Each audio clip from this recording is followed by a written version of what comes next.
Welcome to the Samoa World Program on TV9, your Camden channel. Tevanga Martini Fasino, your host for today. My guest for today is Professor Dr. Peter Baofu.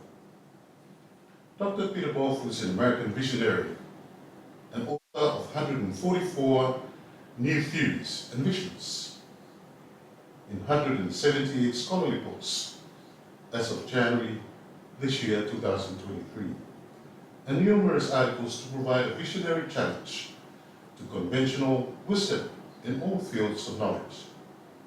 That is the social sciences, the formal sciences, the natural sciences, and the humanities,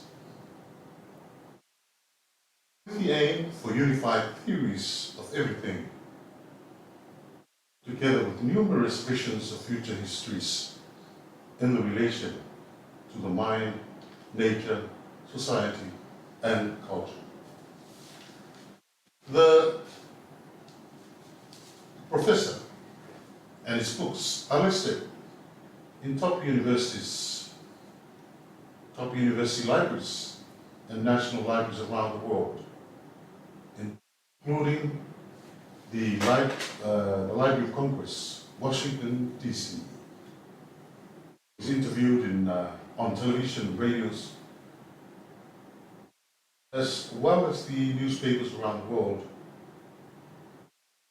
about his original ideas and visions of the human future.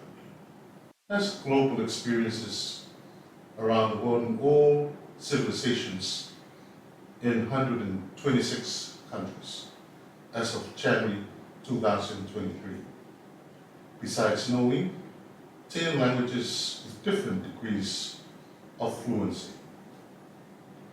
Dr. Baofu earned an entry on the list of prominent and emerging writers in contemporary authors in the year 2005,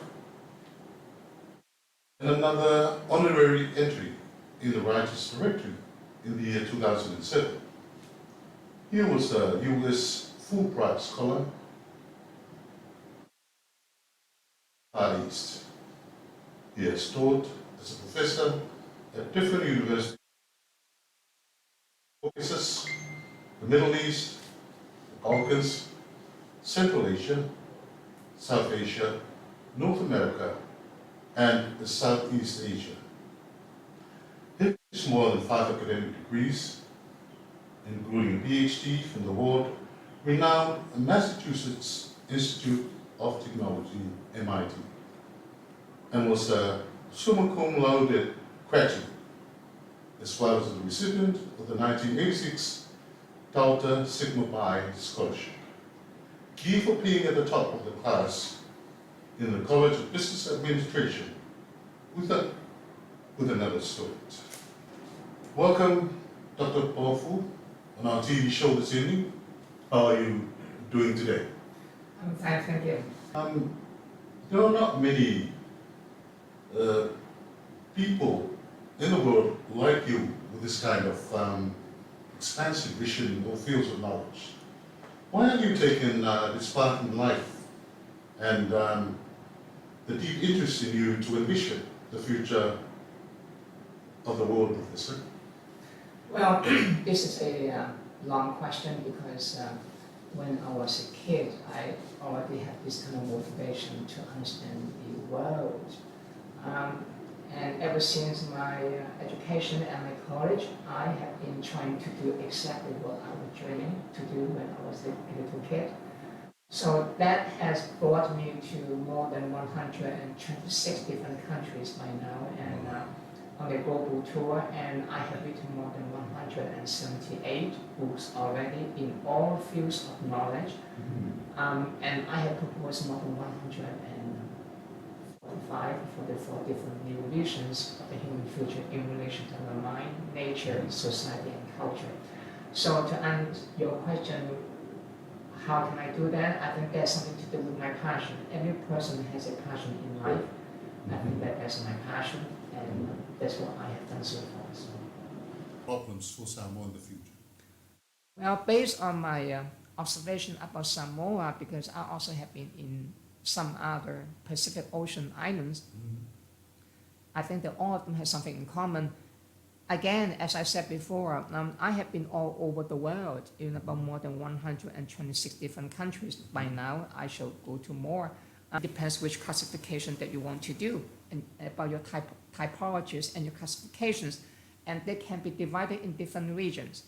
In the case of Samoa, for example, I would like to classify that in the local region, in this case, the Pacific Islands region.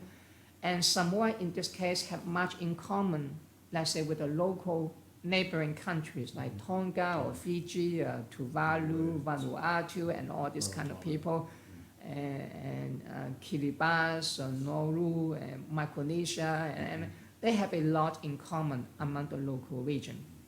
But if you compare them with India or in Vietnam or in Iran or in Saudi Arabia, they would be very different. So if I compare them locally, not globally, locally, many of the problems that Samoa is facing is also comparable with some of the problems that many of these neighboring countries are facing. But again, even when they belong to the same region, they have a lot in common, but they are also very different from each other too.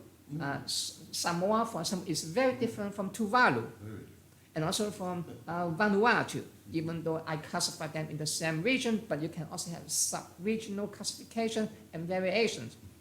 So what are the major problems? There are a lot of different problems. I don't know if you will have some time to talk about all of them. Maybe I can give you one or two examples of the 4 categories that I use for classification. Number 1 is mental. Number 2 is natural. Number 3 is social. And number 4 is cultural, which means in relation to the mind, nature, society, and culture, a comprehensive analysis of human populations. Let me give one example of each. In terms, let's say, of the mental, it is quite, that is a reflection of what I call the joy of life. It is a very laid-back kind of environment, and the people here like to enjoy life. There is certain, there's good about it in a certain way, but that can also pose some other problems, because the kind of workaholic mindset is not there as much as you say in China or in Japan, for example. So that's one good example. In relation to nature, the geography here in Samoa has something in common with other neighboring countries. They are beautiful, they have a lot of natural sceneries, that's why you have a lot of tourism for people to come here, and you export a lot of natural resources, and not just minerals, but also agriculture, coconut, and many other things. So that is also in common with some of the neighboring countries, either we talk about Fiji or Tuvalu or Vanuatu or Tonga, often all of them are also doing the same thing, because that is part of the geographical location, even though they are different from each other in terms of how much they export on each. So that is different. In terms of society, many of them depends on, let's say, on agriculture, on tourism, some of them on mining, and also many of them send workers to neighboring countries like New Zealand, in this case of Samoa, and also Australia and some of the countries. So that is a good example of some of the economic factors which is related to the concept of society. So that is distinctive in a way, because you become dependent on that. Now, it's not necessarily good, it's not necessarily bad, because when you become too much dependent on tourism, agriculture, and mining, and export of cheap labor, your economy cannot go very far. And the development is not very high. So that is another, the cultural one. In relation to culture, for example, there's also some other problems which are very distinctive too. One of them is the religion here in Samoa, and some of the cultural mindset. Christian influence, for example, in the local region is very deep. The majority, almost all of the people here are Christians. So again, that has an impact on the way that you think about life. So the problem that you are facing is also related to that. Then we need to talk about the colonial and post-colonial legacy. So this is some of the things that which is quite important for Samoa, but it's also different from other countries. For example, in the case of Samoa, you have a long history with New Zealand. You used to be occupied and colonized by them. So that is a major factor, which is not true, let's say, in one year or two. They are more to do with the French and the British. So each case is different, but they have a lot of things in common. So this are 4 examples that I show you. Those are the distinctiveness, but there are also some of the problems shared by your neighbors. Yeah. That was a lot to take in. Yeah. That's beautiful. Thank you so much. Yeah, we really appreciate your time and Okay, thank you for having me. You're most welcome. Samoa and mai mo mai stasio po kalama tatou television mano i nei fiafi. I manatu lava ele vai na tau o whapea na talanoinga nei fu iri tamai iri professor. Ia tonu tātuku manatu fo le tātuku fo launga. Ia i nei fu i vai tau so i fu mara. Nui tele le whasau sanga mara mai moana le nei vai ma le fiafi. So i fu